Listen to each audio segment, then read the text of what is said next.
Welcome to Good Money Guide TV. Today we're going to talk to Andy McKenzie from Spreadex about sports spread betting, which is one of my favourite ways to bet on the sports market. So Andy, good morning. Welcome. Thanks for joining us. Nice to be here.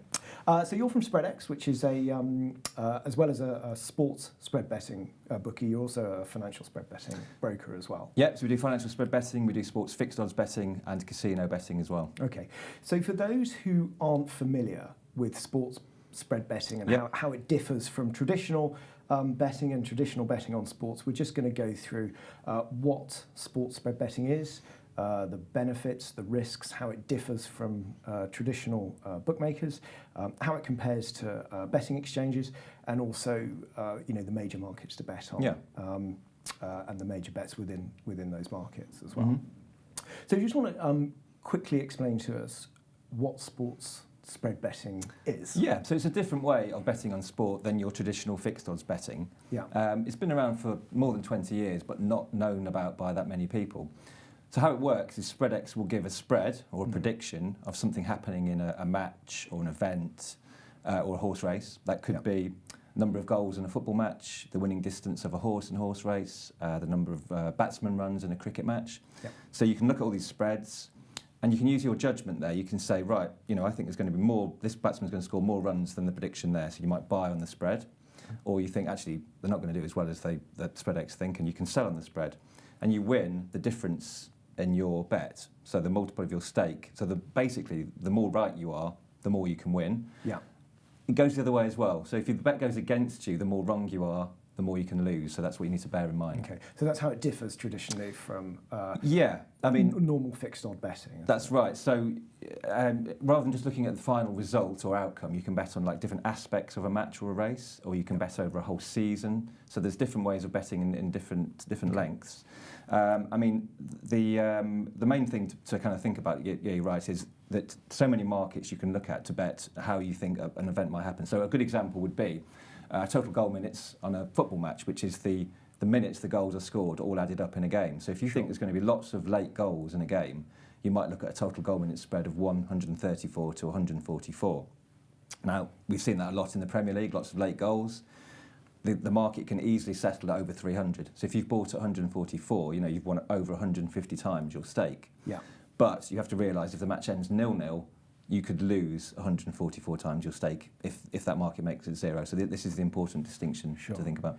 And that's a big difference actually. There are significant benefits over traditional gambling where you can, the more right you are, the more you win.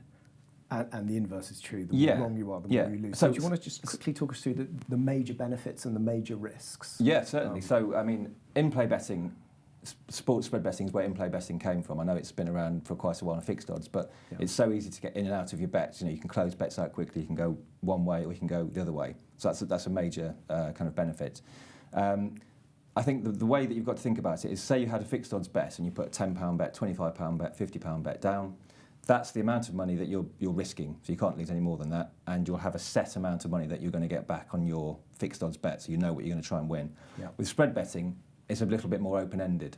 So you put a £50 bet down, and it could win lots more depending on how the market makes up, or a lot less. So if you look at an example of football betting, match odds, let's say. So Chelsea away at Manchester City. Manchester City, very short price favourites, 2-5 on the fixed odds. And if you look at the equivalent on sports spread betting, it's a supremacy bet. Yep. So this is where Spreadex predicts the number of goals one team is better than another team. Yep. So here, Manchester City would be 1.3 to 1.5 over Chelsea, which means our traders think they're basically a goal and a half better than Chelsea. So if you put a £50 bet on the 2-5 and the fixed odds, and Manchester City win, you win 20 quid profit plus your stake.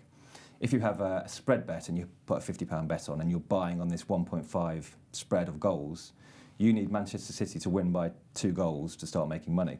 If they win by 2 goals, you've made 0.5 of your £50 stake, so you've made £25. But the beauty then is, if they win, which City often do, 3-0, 4-0, whatever the score might be, you're making £50 every extra goal. So if they win by 3 goals, you're making £75, £125. So that's the difference, where you get a bet right, you can start making the money. But also, you've got to think, if you get it wrong and City only win by a goal, you've then lost half of your £25. If it's a draw, you lose £75. So that's the major way of thinking about the difference. Can that market have a negative result Yes, as well so if it goes completely the other way? Exactly. So if you're looking at a 1.3 to 1.5 Manchester City supremacy, if Chelsea win the game, you've bought at 1.5, the market could make up at minus 1.5 if Chelsea win by a goal. Sure. So you've actually lost 2.5 times your stake. So that's the kind of thing you have to think about when you're looking at the market. It works the inverse as well, of course. If you want to back the underdog as well, you can sell the market. And this is another great example. So horse racing is a good example here. In fixed odds, you might have a favourite that's 5-2 favourite, for example. With horse racing, you have a race index. So this could be a 50, 30, 20, 10 market where the winner gets 50 points, second place gets 30, third place gets 20, fourth place gets 10. Here you get a spread. So the spread might be, we were looking actually at Wolverhampton yesterday, the 350. The favourite was Ingleby Mackenzie, which is no relation, by the way. But that was a 5-2 favourite. The spread there was 21 to 24. So if you didn't fancy the favourite here and you wanted to sell, this is the beauty of spread betting, you can get against the favourite. You could actually sell at 21, and if the horse finishes outside the top 4, you're going to make 21 times your stake. And actually that did happen on this particular race.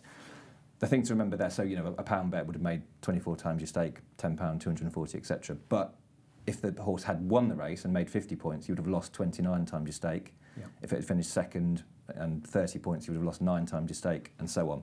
So it's a good way of, if you don't fancy a favourite, or if you think you fancy a horse to place that's very, very low on the spreads, there's lots of options there to think about. I have to say, in horse racing, my favourite bet is the winning distances first and second. Yeah. We always do that. We generally only bet when we're at the races, and we find that because you're there for the whole meet, having that longer term index bet throughout the day. This is another great. It means you're always. That's it. You have a long-term interest over the whole meeting. Yeah, and you're cheering for the winner in every race. It doesn't matter who wins. And there's lots of as long as the winner wins by more. So you can bet on the distances of the first to second horse, second to third horse. You can start betting on the numbers, of the actual race card numbers of the horses. The double numbers. Yeah. So every race that the horse wins, double that numbers and add it all up. You can bet on the favourites market, so 50 points every time a favourite wins, or 25 if it becomes second. How does that generally work out, the favourites index? Well, it can vary. Because I've always been fascinated. You can bet on the number of favourites. So you go down to Cheltenham and you have some days where there's 3 or 4 favourites coming in, and if you bet on that favourites market, and 50 points every time the favourite comes in, generally if you bought on that you do well. But obviously other days there's no favourites to win in a race. It's one of those things again. But again, lots of different ways to bet over, and you can even bet on the jockeys. You can bet on the performance of the jockeys over a race as well. So you can actually. So when Frankie's running. Yeah, if you've got Frankie and Johnson. If you've got a favourite jockey, or you can even bet. Forget about whatever happens. You can bet on just 2 horses in a race and have a match bet about whether that horse will beat the other horse and what distance it will beat it by. So again, lots of different elements for you to look at. Interesting. The other one we quite like is the. I think you're the only ones that do it. Actually, I don't think your competitors do. Is the heads you win bet as well. We like that on sprint racing. When it's the closer the 2 winners are, the more you win. We had one bet on where there were 2 dead heats in a race.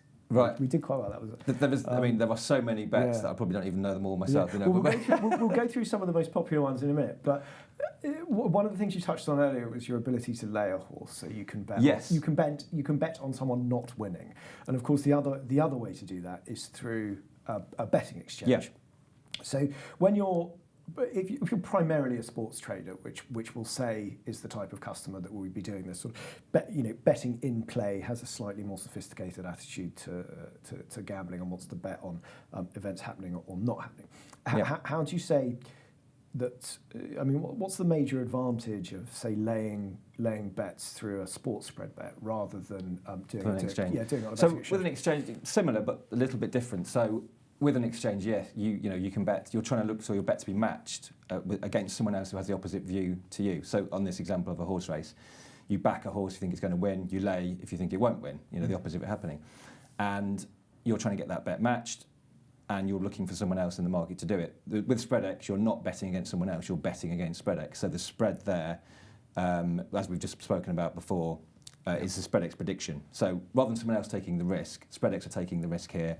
And you don't have to look to be matched. You can just sell on the spread, basically. Okay. So with betting exchanges, obviously you're either facing another punter, or if it's a thin market, there'll be some market makers in there as well. Yeah. So how do you come up with your pricing? Is that just, is that your traders sat on a desk coming up with the pricing, or do you buy data in everything's and pricing in from? All priced ourselves, so we have a big team of traders.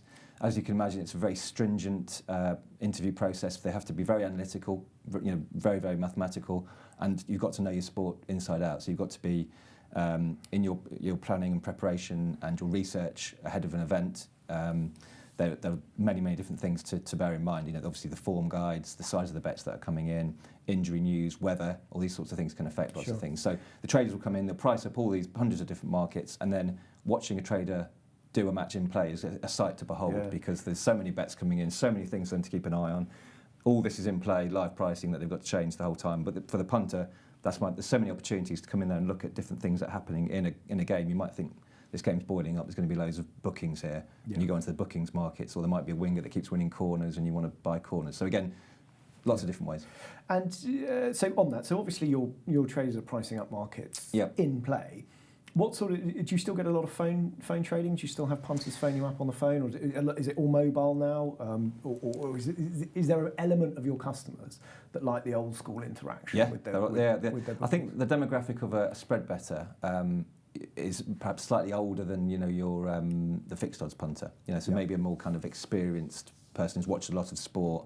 They have a lot of experience of betting, and they know all these different kind of ways that they might want to put a bet on. And some of the older demographic, we're not talking massively old here by any means, but they might still like the traditional phone in to place a bet. But I must say that we have platforms now for desktop, for tablet, for phone, be it Android or iOS, dedicated design platforms that make it so quick and easy to go in, place your bet. So we now see far more people betting on mobile when you're out and about at an event. And do you develop that all in-house, or is that all built in-house? Yeah, and we're constantly changing it on feedback from clients who like to have quicker ways of getting to their bets, favourite bets that they like to place, statistics. We have a lot of statistics now that we put out onto the app to give you pre-match hints and tips of average makeups of what teams have been in previous games. Okay. Also horse races, what the form guide is like. So that's all available, a touch of a button. And that's, as a punter, it's really good to have that information to hand to see before you're placing your bets. And do you see much of a crossover from, obviously a lot of the financial spread betting brokers used to offer sports spread betting at one point. Quite a few of them did, but they've sort of gradually moved away from it. You're the only guys that offer now financial spread betting and sports spread betting. So do you see a lot of the financial traders during the week move on to the sports platform over the weekend, or is there not much of a crossover? There is a crossover. I think it's not not that everyone does the financial and then the sport, and people like to have different sports that they bet on. So when the Ashes comes around, lots of people, obviously, the talk in the office will be on the Ashes, Rugby World Cup, Six Nations, boat race even. Yeah. There's lots of different things that come around at different times of year. So we will see people who love to have a bet on certain sports. They might want to do the financial trading. They might be looking at the footsie, in the week, and then go and look at the footy, at the weekend. But Spreadex, we've been around for 20 years, and we did start up sports spread betting and financial spread betting back in 1999. Added on, fixed odds betting 10 years ago, and like you say, we've had 2011 we took over the IG Index sports betting arm, which was ExtraBet. Yeah. That helped us to grow, and we've had further acquisitions, since then with Cantor Index, the non-equities business of them, MF Global. So we've had quite a lot of growth, and so we do see a little bit of crossover with the financial clients. Okay, well, that's interesting. So of all the sports you cover, what are the most what are the sort of top 10 sports that people tend to people tend to trade? As we've mentioned, there's so many markets, we could sit here for hours and talk about it all, but I'll try and be brief. Football is the most popular by far, and so many different ways of betting on football. Like we've mentioned, if you want to look at bookings, if you want to look at corners, if you want to look at the time of the first match goal, you can bet on the team performance or the match performance, certain things happening in a game. Player goal minutes is a really popular one, so you can pick players, and then every time they score, you add up the minutes that they score in.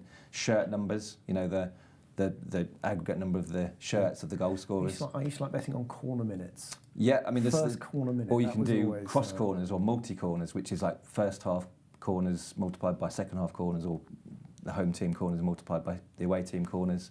There's so many different markets. If you've got a certain way that you like to bet and you've not looked at spread betting, it's probably worth having a look, just going onto the app and just seeing what the range of markets are there. That's a good point, actually. On that, a lot of people, I think, are probably put off by sports spread betting. I mean, I've had an account with you for 20 years. Yeah. But 20 years ago, I had a financial trading background as well. Yeah. So I sort of understood the concept of how sports spread betting worked. Yes. And how to trade a market. But for those people who want to get into it, how should they learn about it? Yeah, so if you go to the Spreadex site and under the Get Started section, a whole series of educational pages and videos. But you're right, it can seem quite daunting, but if you're into a particular sport, tennis for example, or snooker or whatever it might be, the way to do it is go and have a look at the resources available online, check out how the markets work, and then I always say paper trade first of all before you do it. So literally just write down the bet that you're looking at, see how the market made up, see how much you would have staked, and see how much you would have won or lost. And it's a good, safe way of doing it because the markets are very different. Some of them very volatile and will move a lot, like the total goal minutes that we spoke about earlier. Yeah. Whereas total goals in a game it's going to be far less volatile, so you can stake accordingly. But I mean, there's Spreadex videos on YouTube. There's lots of videos that explain how the markets work. We've even got an interactive widget. Everyone loves an interactive widget, which will allow you to put prices on theoretical bets, move a slider to show how much you would have won or lost. So before you get, completely go for it and get stuck in, have a look around. Make sure you understand how the markets work. And also, if you're going to bet on a game or an event, make sure you can kind of watch it so you can do it in play, so you can see that you can close out. We have auto close out features to cash out at given levels, so there's lots of tools in there to help you. I remember that. I used that limit order on the darts one. I didn't quite get hit. Completely reversed. It was a bit. So set it a bit lower. Yeah. So that's great. So any external resources you'd recommend other than Spreadex? There's lots of any good books on understanding sports spread betting theory? There are, I'm sure there's psychological books out there that have been written. Yeah. We haven't written our own books on that. We just have our online resources, but there's lots of you'll find kind of affiliate websites which will give their own tips on it as well. They might have different ways of looking at how to bet on these different markets. Cricket is famously linked from financial spread betting because the way that the runs move are almost a bit like how a market moves. So that's a great way of kind of like having a look at next time there's an England Test match, have a look at the Spreadex app and just look at how the prices move, and when there's a wicket they'll drop down again. Yeah. So sometimes even just looking at how the markets move and the prices is as good a way as any before of trying to learn how it works. Okay. So is there anything else that Spreadex does that is unique in the industry? Is there anything that sort of sets Spreadex apart from others within the landscape? A lot of bookmakers, they won't allow you to bet on credit, and Spreadex is one of the few bookmakers that will allow you to apply for a credit limit, interest-free credit limit. It's obviously subject to client status, but this gives you a little bit more flexibility that you don't have to first fund your account or fund your account as much to place your bets. So it gives you a little bit of leeway on, if you have a few losses but then a few wins and your balance is moving around. Sure. That gives you a bit more kind of flexibility in your betting. So do you have to do that because of potential winnings and losses anyway? That's right. I mean, sometimes you will have to have a certain amount of money in your account to cover certain positions that you want to take up. So that gives you a bit more flexibility. Essentially betting on leverage. Yeah, effectively it is, yeah. But there's lots of other things. Bet builder markets where you can actually choose your different kind of like spreads that you want to add together and give yourself a number of different ways of betting. Okay. There's live streaming that on a lot of events now you can get through Spreadex and on your app. And lots of kind of different match centres that will show you what's going on if you can't actually get to watch a game or you haven't got a stream on it, showing you where the action is and what's going on. And as we mentioned before, lots and lots of betting statistics which people love to try and give you an edge. Okay, super. And all this, of course, available on your website for free, or do you have to have an account? No, you can. If you haven't got an account, you can actually see lots of these. You can see all the prices. All the markets, you can see all the statistics as well, which is why we do suggest, sometimes just go onto the site, look at how the prices move. When there's a live match on, put the match centres up and just see all the prices moving in action, and it'll give you a real idea of how spread betting works. All right. Well, excellent. Andy, thank you very much for coming in and telling us about sports. That's been great. Thanks for inviting me. No, it's nice to see you again as well. Well, thank you very much for watching the latest Good Morning Guide TV. We'll be back shortly with something else.